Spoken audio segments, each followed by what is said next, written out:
ఇక AP CM Chandrababu Vizianagaram జిల్లాలో పర్యటిస్తున్నారు. పెన్షన్ల పంపిణీ కార్యక్రమం సందర్భంగా దత్తిరాజేరు గ్రామంలో ఎన్టీఆర్ భరోసా పింఛన్లను పంపిణీ చేశారు.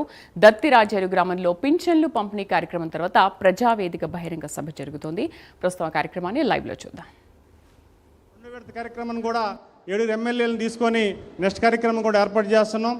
ముఖ్యంగా ఇంత అవకాశాన్ని ఇచ్చి ఈ సమయంలో ఈరోజు దేశంలో నేరుగా ఢిల్లీ నుంచి వారు ఈరోజు నేరుగా వచ్చి మన గ్రామానికి వచ్చి పేద ప్రజలను కలవాలి, వారు ఆదుకోవాలని ఒక సంకల్పంతో చేస్తున్న ఈ కార్యక్రమానికి ఈరోజు నన్ను ఇన్వాల్వ్ చేసినందుకు మీ సమక్షంలో వారికి మా హృదయపూర్వక నమస్కారాలు తెలియజేసుకుంటూ, ముఖ్యంగా పనిచేసే వ్యక్తికి అలాగే పనిచేసే మంచి ప్రభుత్వానికి ఏ రోజైతే మీరు మద్దతు ఇచ్చి మాకు అవకాశం కల్పించారో అదే అవకాశాన్ని మేము పదవిని బాధ్యతగా తీసుకొని వారు ఇచ్చిన సూచన మేరకు మీ గ్రామాల్లో వస్తుంటే మాకు చూపించిన ఆదరాభిమానాల్ని మరింత ఉత్సాహంతో మేము పనిచేస్తామని మీ ద్వారా వారికి మాట ఇస్తూ ఈ అవకాశం ఇచ్చిన ప్రతి ఒక్కరికి హృదయపూర్వక నమస్కారాలు తెలియజేసుకుంటూ థ్యాంక్ యూ ఆల్. జై హింద్.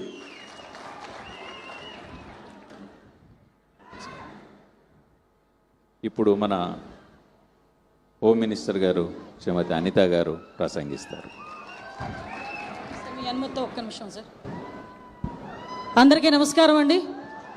ఈరోజు ఈ గ్రామానికి విచ్చేసిన మన మహానాయకుడు, సంక్షేమానికి వారధి, సంక్షోభం వస్తే నేనున్నానని నిల్చునే వ్యక్తి, అభివృద్ధిలో అతనికి సాటి లేని మరో వ్యక్తి, నాయకుడంటే ఇలా ఉండాలని చూపించిన మనందరి ప్రియతమ నాయకులు గౌరవ ముఖ్యమంత్రి గారు చంద్రబాబు నాయుడు గారికి ప్రత్యేకంగా ధన్యవాదాలు, నమస్కారాలు తెలియజేసుకుంటూ, సంక్షోభం ఈ రాష్ట్రానికి ఎప్పుడొచ్చినా కూడా గుర్తొచ్చే ఒకే ఒక నాయకుడు చంద్రబాబు నాయుడు గారు.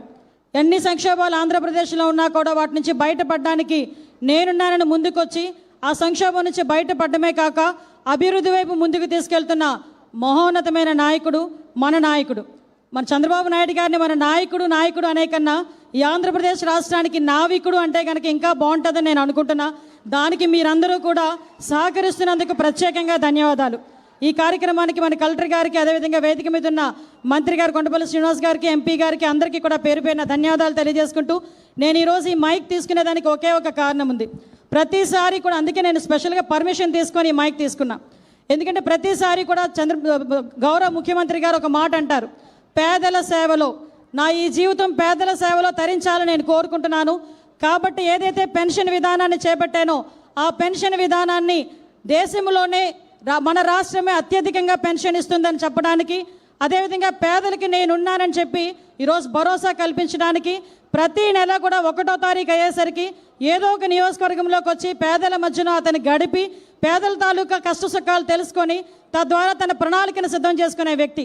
ఇదే వ్యక్తిని ఇదే రోజు కరెక్ట్గా 22 సంవత్సరాల క్రితం తిరుపతి అలిపిరి గేటు దగ్గర ఇదే వ్యక్తిని ఆ రోజు 22 క్లైమోర్ మైన్స్ పెట్టి పేల్చి చంపడానికని ప్రయత్నించిన దుండగులు ఒకవైపు అయితే, ఆ రోజు ఆ వెంకన్న స్వామి ఏ దృష్టితో ఈ మహానుభావుడిని బతికి మన దగ్గర పంపించారో తెలియదు, కానీ ఈరోజు మనందరికీ కూడా అర్థమవుతుంది ఆ విషయం.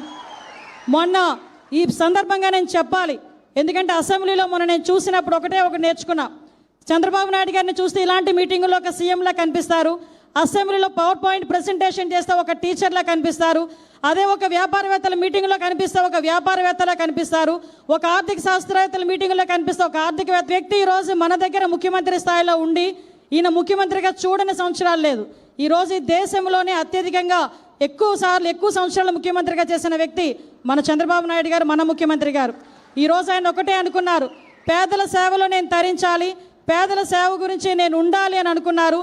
ఆ ఉద్దేశంతోనే ఎన్నో సంక్షోభాలను ఎదుర్కోవడానికి ఈరోజు మనందరి ముందుకు పంపించిన ఆ దేవుడికి కూడా మనందరం కూడా ఈ వేదిక ద్వారా ధన్యవాదాలు తెలియజేయాలని మనస్ఫూర్తిగా మీ అందరికీ కూడా తెలియజేసుకుంటూ, ఆ మహానుభావుడికి ఆయురారోగ్యాలు ఇవ్వాలని, మీ అందరి ఆశీస్సులు ఉండాలని ఒకే ఒక మాట. సార్, మీ అందరికీ తెలిసి విజయనగరం జిల్లా ఉత్తరాంధ్ర జిల్లాలంటేనే వెనుకబడిన జిల్లా అని అందరూ అనుకుంటారు. కానీ మీ సారథ్యంలో ఇక్కడున్న ప్రజాప్రతినిధులు కానీ ఇక్కడున్న అధికార యంత్రాంగం అంతా కూడా అభివృద్ధి చెందిన జిల్లా.